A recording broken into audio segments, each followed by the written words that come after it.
How do you see this ordinance? इस कानून ने ये पाबंदी लगा दी है कि पेरेंट्स को बच्चे अपने घर से बेदखल नहीं कर सकते। This negligence is criminal and the children in our society, they are doing it. हम किसी लेवल पे किसी भी कानून के ऊपर अपना अपना काम जो करना है वो हम कर ही नहीं रहे। There is no such helpline available for the parents as of today, and it is much difficult in our society put up a complaint in any center for that. ये कंप्लेंट करने के लिए उन वालिदैन का खुद जाना ज़रूरी नहीं है। 1/4 आबादी इस्लामाबाद के अंदर अपने वालिदैन से बुरा सलूक करती है। पाकिस्तान के सबसे पढ़े लिखे इलाके और लोगों की बात हम कर रहे हैं। मगरिब के अंदर माँ बाप बच्चों की परवाह नहीं करते, जब वो बालिग हो जाते हैं तो कहते हैं जी माइंड योर ओन बिजनेस। 18 साल कट ऑफ लाइन, जाएं, बी इंडिपेंडेंट। अब ये क्रिमिनल ऑफेंस बन गया है। अगर वो शिकायत कर दे तो फौजदारी पनिशमेंट भी हो सकती है भाइयों का जो ना दे, लेकिन लोगों को इसकी अवेयरनेस नहीं है। एक मरतबा मैं अमेरिका से मेरे एक दोस्त को मैंने पाकिस्तानी फैमिली के साथ लाहौर में ठहराया, तो जब वो वापस गया तो लोगों ने वहां पे पूछा कि आपको पाकिस्तान कैसा लगा, तो उसने कहा कि पाकिस्तान तो बहुत अमेजिंग था। सोसाइटी में लोगों के अंदर जो हार्मनी और प्यार और जिस तरीके से वो मेहमानों को खास तौर पे अकोमोडेट करते हैं वो बड़ा ज़बरदस्त था। लेकिन एक बात मुझे समझ नहीं आई, और वो बात ये समझ नहीं आई कि जिस फैमिली के साथ मैं ठहरा उनका बेटा जो है वो 45 साल का था और बेटी 35 साल की थी, और वो दोनों वालदैन के पास रह रहे थे और वालदैन के घर में रह के वालदैन के पैसे पे वो अपनी जिंदगी गुजार रहे थे। वो वालदैन जो अपने बच्चों को इस उम्र तक लुक आफ्टर करते हैं, उनका ख्याल रखते हैं, उनको घर प्रोवाइड करते हैं, उनको खाना प्रोवाइड करते हैं, जब उनको लुक आफ्टर करने की जरूरत आती है या वक्त आता है तो हमारे बच्चे शायद उस तरीके से अब ख्याल नहीं रख पा रहे जिस तरह माजी में रवायती तौर पे रखते थे। इन तमाम चीज़ों को ज़हन में रखते हुए गवर्नमेंट को एक पेरेंट प्रोटेक्शन ऑर्डिनेंस इंट्रोड्यूस करवाना पड़ा, और ये बड़ा ज़बरदस्त एक कदम था।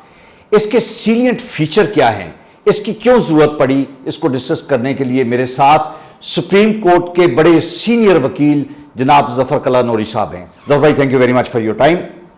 ये जिस तरह मैंने आपको बताया, हमारी सोसाइटी और मुआशरा और मज़हब ऐसा है जहाँ पे हम अपने वालदैन को लुक आफ्टर करते हैं, लेकिन लेटली ये देखा गया कि शायद वालदैन की उस तरह से हिफाजत, उनको लुक आफ्टर नहीं किया जाता, और गवर्नमेंट ने ये चीज़ रियलाइज़ करते हुए कि इसकी इम्पोर्टेंस है, ये ऑर्डिनेंस इंट्रोड्यूस करवाया। How do you see this ordinance actually? Javendra साहब, ये बड़ा एक सेंसिटिव मसला है। मैं अल्लाह के कलाम कुरान पाक का हवाला देता हूँ। कुरान पाक में ये हुक्म दिया गया है कि अपने वालिदैन की फर्मा बरदारी करो। जी जी। यहाँ तक कुरान पाक की एक आयत है कि आपकी अगर ज़िंदगी में आपके माँ बाप दोनों में से कोई एक ज़ईफ़ हो जाए और बूढ़े हो जाएं तो उनके सामने उफ़ तक ना करो। ये चीज़ मज़हब में है और हमारे मुआशरे की मैं समझता हूँ खूबसूरत बात है।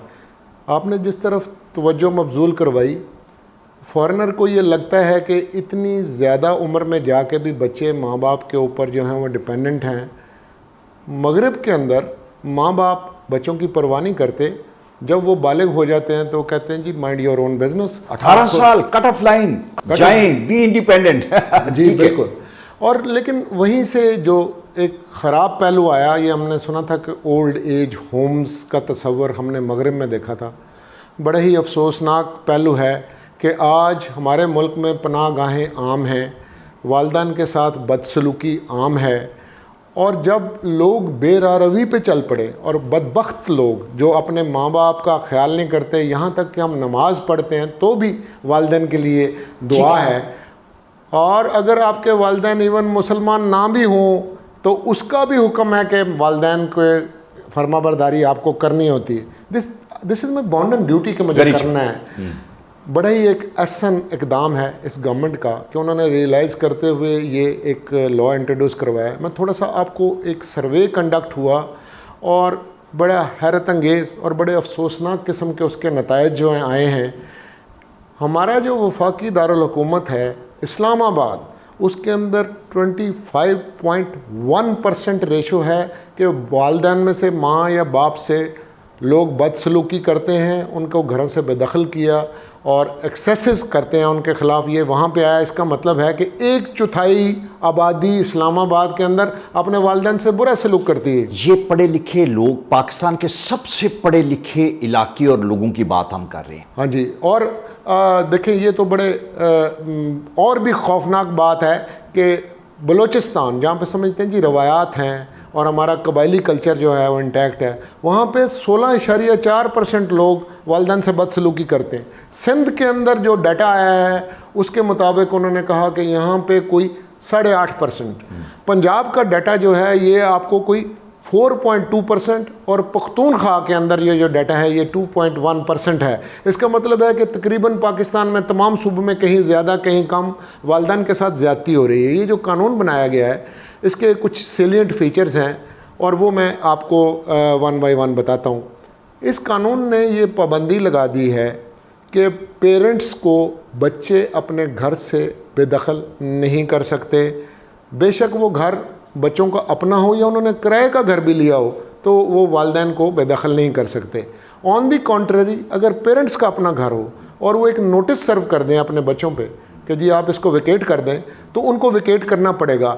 दोनों सूरतों में ये फ्री कैन को हक हासिल है कि वो ये कर सकते हैं कि कोई डिसीजन हो तो उसकी अपील कर लें, 7 दिन में अपील है। लेकिन सबसे पहले क्या होगा, आप एक FIR पुलिस के पास लॉन्च करवाएंगे और डिप्टी कमिश्नर वो खुद इसकी एक इंक्वायरी करेंगे और विद इन 7 डेज़ उन्होंने एक फ़ैसला सादर करना है और उसके तहत 30 दिन तक की कैद हो सकती है। और ये ऐसा ऑफेंस है कि ये कॉग्निजेबल बाय पुलिस उन्होंने बनाया हुआ है, काबिल दस्तंदाजी पुलिस भी है। अच्छा, ये आप जब कर लेते हैं वो तहकीक, तो इसके नतीजे में बंदे को जो जेल की हवा भी खानी पड़ सकती है और जुर्माना भी किया जा सकता है। अच्छा, मुझे ये बताएं, मैं इसकी फ़िलॉसफी ये समझना चाह रहा हूँ कि अगर पेरेंट्स ने किसी स्टेज पे एक कंप्लेंट कर दी, अपने बच्चे को घर से निकाल दिया और कहा कि ये बच्चे को नोटिस दिया और उसके बाद कहा कि यू वेकेट द प्लेस, बच्चे ने बदतमीजी की वालिदैन के साथ, बात डिप्टी कमिश्नर तक पहुंच गई, डिप्टी कमिश्नर ने 30 दिन की उसको सजा दे दी, वो बच्चा अपने वालिदैन के खिलाफ एक महाज बना के खड़ा हो जाएगा। जो उनकी बाकी जिंदगी है जो अच्छे तरीके से गुजरनी चाहिए, शायद ये बच्चा प्रॉब्लमेटिक हो जाए टुवर्ड्स देयर पेरेंट। मुझे जरा फिलॉसफी और प्रूडेंस इसकी समझाएं इस ऑर्डिनेंस की कि how this cater this particular aspect of parents children relationship. आपने बहुत ही खूबसूरत एक सवाल रेज़ किया है। जवाब इसका ये है कि जो कानून साजी दुनिया भर में जो डेमोक्रेटिक नॉर्म्स हैं वो ये होती है कि पार्लियामेंट के ज़रिए होती है। ऑर्डिनेंस अर्जेंसी के अंदर इशू किया जाता है, जबकि पार्लियामेंट के दोनों हाउसेज में कोई भी एक इन सेशन ना हो और आपको अर्जेंटली कोई रिक्वायरमेंट है तो आप उस पर कानून साजी कर देते हैं। और इसकी जो लाइफ लाइन है वो 120 डेज़ है। अगर 120 डेज़ के बाद इसको असेंबली पास ना करे, पार्लियामेंट पास ना करे, तो ये ख़त्म हो गया। लेकिन ये जो कानून साजी होती है इस पर डिबेट नहीं हुई और बदकिस्मती से पाकिस्तान उन मुल्कों के अंदर आता है जिनमें ये डेमोक्रेटिक नॉर्म जो है पनप नहीं सका। बेशक वो डेमोक्रेटिक गवर्नमेंट थी, उन्होंने भी ये नहीं किया। फौजी मिलीजुली जमहूरियत के नाम पे जो करते रहे उन्होंने भी दिया। इस हुकूमत ने भी इसी तरह बहुत सारे ऑर्डिनेंसेस जारी किए हैं। अब उस पर सीरियस डिबेट तो हुई नहीं। हाँ, ऐसा सवाल जहन में आता है कि हो सकता है कि बाज़ औक़ात बच्चे जो हैं वो वालिदैन को वैसे ही जान से ही मार दें, ये भी पॉसिबिलिटी है। एक नफ़रत डेवलप हो जाए, जो फैमिली की बॉन्डेज है वो ख़त्म होती है। लेकिन साथ ही साथ एक पहलू और है, बाज़ औक़ात लोग एहसास नहीं कर रहे होते और जब ये DCO के पास मामला जाएगा या पुलिस के पास मामला जाएगा तो फ्री कैन की तरफ से दोनों को बुला के समझाने बुझाने की कोशिश भी की जाएगी। तो बेटर सेंसेस प्रिवेल करते हैं। जब आप अंडरटेकिंग दे देते हैं और आप पे एक सुपर चेक सोसाइटी का लग जाता है तो हो सकता है कि वो इन फ़राइज़ से पहलू तय ना करें। बाज़ औक़ात ऐसा भी हो सकता है कि वालिदैन बूढ़े हो जाते हैं तो ज़हनी तौर पे भी उतने इंडिपेंडेंट नहीं रहते, किसी को शिज़ोफ्रेनिया भी हो सकता है कि ऐसी शिकायत हो। तो ऐसा नहीं है कि इसके ऊपर इंक्वायरी नहीं होगी और ऐसा भी नहीं है कि it is subject to appeal also. तो आप अपील दोनों कर सकते हैं। मेरे अपनी नज़र से ऐसे वाक़यात गुज़रे हैं कि इस तरह के जो झगड़े हुए हैं उनमें से जो कोई 8 केसेस मैंने मुख्तलिफ़ जगहों पे मुख्तलिफ़ सूबों में देखे, तो उन्होंने सुलह कर ली और उसके बाद बच्चों ने कहा कि नहीं, हम पेरेंट्स के साथ सुलह सफाई से रहेंगे।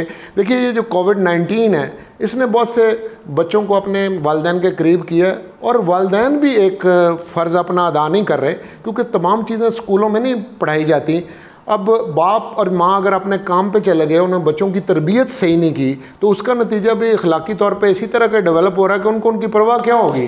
तो आपको एक दूसरे से मिलना है, और यही इस माशरे की हमारे की खूबसूरती है। लेकिन ये जो पनाहगाहें मैं जगह जगह देख रहा हूँ, ये अगले रोज़ लाहौर में मैं अंदरूनी शहर गया हुआ था, तो मैंने एक सिर्फ 2 मील के डिस्टेंस के अंदर 2 पनाहगाहें देखी हैं in heart of the city, जो कि बड़ा अलार्मिंग है। और वो भरी होंगी। हाँ जी, वो बनी हुई हैं कि वहाँ पे बेचारे बूढ़े माँ बाप जो हैं वो जाके रह गए। एक बात बनी हुई है, कहते हैं कि जी 7 बच्चों को माँ बाप पाल लेते हैं और 7 बच्चे मिल के अपने माँ बाप को नहीं पाल सकते। तो हमें इस बात का जवाब देना पड़ेगा जाके, मैं अपने माँ बाप से तो कभी बड़ा नहीं होता ना। अगर माँ बाप ने मेरे साथ हुस्न सलूक किया, और ये वेस्ट वाला माशरा भी नहीं है, उन्होंने मेरे साथ अगर अच्छा सलूक किया, तो ये छोटी सी पनीरी लगाने वाली बात है, कल को दरख्त मिलेगा उसका फल खाना है। जफर भाई, मुझे इसी डिबेट को आगे लेके आपसे ये जाना है कि क्यों इस ऑर्डिनेंस को यहां पे महदूद कर दिया गया कि पेरेंट्स जो हैं वो बच्चों को निकाल सकते हैं, या फॉर दैट मैटर बच्चे पेरेंट्स को नहीं निकाल सकते। बात तो इससे आगे की है, जो आपके बूढ़े पेरेंट्स हैं, जो एलिंग पेरेंट्स हैं, अगर बच्चे प्रॉपरली उनको उनकी सेहत का ख्याल नहीं रख रहे, उनको प्रॉपर मेडिकल ट्रीटमेंट जो रिक्वायर्ड है वो नहीं दे रहे, अगर वो उनको they are letting them diminish, जो कि अगर थोड़ी सी एफर्ट करके उनकी जिंदगी में, जिंदगी मौत अल्लाह ताला की तरफ होती है, लेकिन उनका ख्याल रख के जिंदगी के 3-4 साल अगर ऐड किए जा रहे हैं, this negligence is criminal and the children in our society they are doing it. why not to expand this law to cover these areas also, कि आपके पेरेंट्स जिन्होंने सारी उम्र आपको लुक आफ्टर किया है, उनको लुक आफ्टर करने का जब टाइम था तो यू आर नेग्लिजेंट। देखिए जी, सिर्फ बच्चों की नहीं, मैं समझता हूँ सोसाइटी एट लार्ज की भी जिम्मेदारी है कि जो weak segments of the society हैं उनका वो ख्याल रखे। ये बैतुल माल इसीलिए होता है, हुकूमत वक्त ने भी तो कुछ उससे कमज़ोर तबकात की मदद करनी होती है, तो उनकी भी एक ज़िम्मेदारी बनती है। मसलन मेडिकल ट्रीटमेंट अगर एक बच्चा गरीब है, वो कर ही नहीं सकता, तो आप फ्री लीगल एड क्यों नहीं दे सकते ऐसे ज़रूरतमंद लोगों को? कोई ना कोई स्टाइपेंड और या वजीफ़ा क्यों नहीं लगाया जा सकता जिनसे उनका गुजारा हो जाए? अब जिस तरह की स्कीमें इस तरह की हैं कि वो सारे रिटायरमेंट के बाद कहीं पे इन्वेस्टमेंट करते हैं, बजाय कि वो पैसा खाया जाए, ऐसे तबकात के साथ सेफ़ इन्वेस्टमेंट के जो हैं वो ऐसे भी सोर्सेज लाने चाहिए। इस वक्त पाकिस्तान के अंदर 14 मिलियन टोटल बूढ़े लोग हैं जो 60 साल से ज़्यादा हैं। ये बाकी दुनिया के मुकाबले में हमारी एवरेज एज क्योंकि कम है, तो हमारी आबादी के लिहाज से बूढ़े लोग अभी कम हैं, लेकिन 2025 में ये जो डाटा है ये बढ़ के 45 मिलियन लोग बूढ़े 60 साल से ज़्यादा होंगे, क्योंकि एवरेज एज बढ़ रही है। तो हमें फ्यूचर के अंदर भी उनके लिए ये देखना है कि यहाँ पे यंग आदमी जो बढ़ रहे हैं, बूढ़े कम हो रहे हैं, तो उनके लिए एक सहल ज़िंदगी हो। बंदा कमज़ोर हो जाता है, जिस तरह एक बच्चा बड़ा होता है और उसने वीक हो जाना होता है वक्त के साथ साथ, इसी तरह जो है पेड़ जो हैं वो लगते हैं, वो तनावर होते हैं, फिर वो झड़ना शुरू हो जाते हैं। एग्जैक्टली ह्यूमन बींग्स के लिए उनके नर्व्स भी कमज़ोर हो जाते हैं, वो फिज़िकली भी कमज़ोर हो जाते हैं, उनको हेल्प चाहिए होती है। हेल्प सबसे पहले जिम्मेदारी उनके बच्चों की है, इसके अलावा उनके अजीज़ और कारब और सोसाइटी एट लार्ज और हुकूमत की भी जिम्मेदारी है। उनके लिए ऐसी स्कीमें बिल्कुल बननी चाहिए। और अगर ये हम इस तरह के माशरे को भी फलाही माशरा कहते हैं, और अब जब रियासत मदीना की आप बातें करते हैं तो उसके अंदर कमज़ोर तबकात का ख्याल रखा जाता है ना, तो ये इसको स्पेशल अहमियत दिया जाए और इसे डिबेट भी करना चाहिए। और साथ ही साथ मैं समझता हूँ मीडिया का बड़ा एक रोल है। जिस तरह आज हम इसके प्रॉस एंड कॉन्स को डिस्कस कर रहे हैं, तो हम गाइडेंस देते हैं कि ये नए कानून क्या हैं, लोगों की ज़हनी और अखलाकी तरबियत है। मसलन अमेरिका के अंदर अगर कोई बंदा ज़ेब्रे क्रॉसिंग के ऊपर जो है पाँव रखता है, तो गाड़ी वाला उसी वक्त गाड़ी रोक लेता है कि ये गुजर जाए तो फिर मैं जाऊंगा। अगर एक दरवाजे को हाथ रखते हैं कि किसी के मुंह पर ना लगे, ये किसी स्कूल में तो नहीं पढ़ाया, ये सोसाइटी के अंदर है। तो ये जो बुज़ुर्ग कहते हैं, जब आप इनसे बैठते हैं और उनसे बहुत सी बातें सीखते हैं, हमने टेबल पे बैठ के ये बातें डिस्कशन करनी छोड़ दी है। दादी अम्मा कहानियाँ सुनाई करती थी, उनके अंदर जो है बड़ा विजडम होती थी, बहुत सारी चीज़ें हम वहाँ से सीख के चले हैं। और हमने भी ये सारी अपनी ज़िम्मेदारी जो है वो सुपुर्द कर दी है जी, स्कूल भेज दिया। और स्कूलों के अंदर शायद हम ऐसे लोग बना रहे हैं जिनको जॉब अच्छी बन जाए, लेकिन बड़े इंसान तो हम नहीं बना रहे। बड़े इंसानों के लिए ज़रूरी है कि आपको मज़हब का भी इल्म हो, आपको फ़िलासफ़ी पता हो, आपको करंट अफेयर्स का पता हो, आपको हिस्ट्री का पता हो, आपको जोग्राफ़ी का पता हो। आप बड़े लोगों की ज़िंदगी के ऊपर जो है वो स्टडी करें, तो फिर आपको पता लगेगा कि रसूल करीम सल्लल्लाहु अलैहि वसल्लम के मसला ज़ात देखें। आप पैदा हुए तो आप यतीम थे, देखें उनके वालिद साहब का पहले इंतकाल हो गया था और वालदा की भी इंतकाल 7 साल की उम्र के अंदर हो गया, उनके दादा ने उनको पाला है। तो रसूल करीम सल्लल्लाहु अलैहि वसल्लम अपने वालिदैन की कब्र पे जाया करते थे, उनके लिए दुआ मांगा करते थे, हालांकि उस वक्त तो इस्लाम नहीं आया हुआ था। तो ये एक इतनी मुकद्दम चीज़ है, जो लोग बाअदब हैं वो बामुराद हैं, और इनकी जो बरकतें हैं और इनकी जो ब्लेसिंग्स हैं ये बाद में चलते रहते हैं। ठीक है। अच्छा मुझे ये बताएं, अवेयरनेस की आपने बात की जो बहुत ज़बरदस्त है। कवानीन हम बना देते हैं, कवानीन का मकसद जो है वो मुआशरे की इस्लाह है, एक डिटरेंस क्रिएट करना भी है कि दोनों काम पैरेलल चले। कानून बना, ऑर्डिनेंस के जरिए आया, 120 दिन रहेगा। इस दौरान आपने लोगों की अवेयरनेस के लिए, गवर्नमेंट की एक बहुत बड़ी ड्यूटी है कि आप कैंपेन चलाएं, लोगों को बताएं कि ये कानून बन गया है, अगर आप ऐसे करोगे तो ये ऐसा होगा। जरूरी नहीं कि ऐसा हो, लेकिन डर तो क्रिएट करने। जो गवर्नमेंट की खामोशी है, डिबेट तो पार्लियामेंट में नहीं हुई जफर भाई, आपके दोनों पार्लियामेंट जो है वो और मामलात में, these are very important issue. हर पार्लियामेंटेरियन का बाप है और हर पार्लियामेंटेरियन का बेटा है। This can come to their own families also. कब ये डिबेट शुरू होंगी और क्यों नहीं हो रही? जी मैं आपको बताऊं, जो असल जिम्मेदारी है ना पार्लियामेंट की, वो सिर्फ इस एक ऑर्डिनेंस तक महदूद नहीं है, वो तमाम जगह पे ये पूरी नहीं करते। जो अपोजिशन है वो कल की हुकूमत भी तो हो सकती है, वो कौन सा इस मसले को जो है ना वो रेज़ करते हैं। हुकूमत की भी जिम्मेदारी है, अपोजिशन की भी जिम्मेदारी है। प्राइवेट बिल के ज़रिए से भी आप चीज़ें नोटिस के अंदर लाते हैं, और डिबेट अक्रॉस द बोर्ड होनी चाहिए। ऐसे लोग, जब ये कमेटीज़, पार्लियामेंट्री कमेटीज़ का क्या मकसद है कि तमाम स्टेक होल्डर्स, वो तो पार्लियामेंटेरियन से भी आगे तक बात जाती है, उनकी बात आप सुनते हैं और बेटर सेंसेस प्रिवेल करेंगे, और उससे माशरे के अंदर डिबेट होगी, और हेल्दी डिबेट जो है उससे हम आगे की तरफ जाएंगे। हम किसी लेवल पे किसी भी कानून के ऊपर अपना अपना काम जो करना है वो हम कर ही नहीं रहे, तो नतीजा इसका ये है कि आम लोग बेचारे, उनको ये नहीं पता कि जी क्या कानून बन गया, उनके राइट्स क्या हैं, उनको ये नहीं पता इनको इन्फोर्स कराने के लिए जाना कहाँ पे है, और इसके अंदर क्या क्या रुकावटें। मसला ये एक इतना सिंपल कानून है जिसमें आपको कोई वकील हायर नहीं करना, कोई खर्चा कोई नहीं है, कोई कोर्ट फी नहीं लगता। सर आप पेरेंट्स को एम्पावर कर रहे हैं ना, पेरेंट्स को, लेकिन उन लोगों को एम्पावर कर रहे हैं जो कि बहुत फ्रेजाइल हैं, उनकी उम्र का वो हिस्सा है। अब ये बड़ी अच्छी आपने, मैं चाहूंगा इसे जरा थोड़ा सा डिटेल में बताएं, उन्हें क्या करना है, उन्हें फोन करना है, कोई गवर्नमेंट ने ये कानून बनाया, कोई इमरजेंसी लाइन बता दें, बिकॉज ये तो वो 80 साल या 85 या 90 साल का बंदा है जिसको पुलिस स्टेशन जाने में प्रॉब्लम होगा, वो 15 पे कॉल करे कि दिस इज द इशू, वो डिप्टी कमिश्नर को कॉल करे। There is no such helpline available for the parents as of today, and it is much difficult in our society that they can go to put up a complaint in any center for that matter. खूबसूरत सवाल आपने किया। मैं तमाम नाज़रीन को आपकी वसातत से ये बताना चाह रहा हूँ, किसी भी क्रिमिनल ऑफेंस के लिए if you want to set the criminal machinery in motion, वो बंदा जिसके साथ वो वाक़या सरजर्द हुआ हो, वो खुद या जिसने होते हुए देखा, कोई थर्ड पर्सन भी ये कंप्लेंट करने के लिए उन वालिदैन का खुद जाना ज़रूरी नहीं है। कंप्लेनेंट कोई भी हो सकता है। आप ये कह रहे हैं कि जो नौकर हैं घर के वो भी आपको धमका सकते हैं? क्यों नहीं, वाई नॉट। आपका मोहल्लेदार, हमसाए, किसी दर्द दिल रखने वाले बंदे को अगर इस बात का पता है ज्यादती हो रही है तो लॉ इन मोशन आ जाएगा। और फिर मैंने आपको बताया ये काबिल दस्तंदाजी पुलिस है, इसमें प्रायर परमिशन भी लेने की कोई ज़रूरत नहीं है। तो इसके ऊपर ये कंप्लेंट जो है वो फाइल हो सकती है 2 ways। 1, आप पुलिस के सामने जाके FIR करवाएं। सेकेंडली, आप एक कंप्लेंट या इस्तगासा फाइल करें, no less person than DCO level पे है, मजिस्ट्रेट के पास भी नहीं जाना।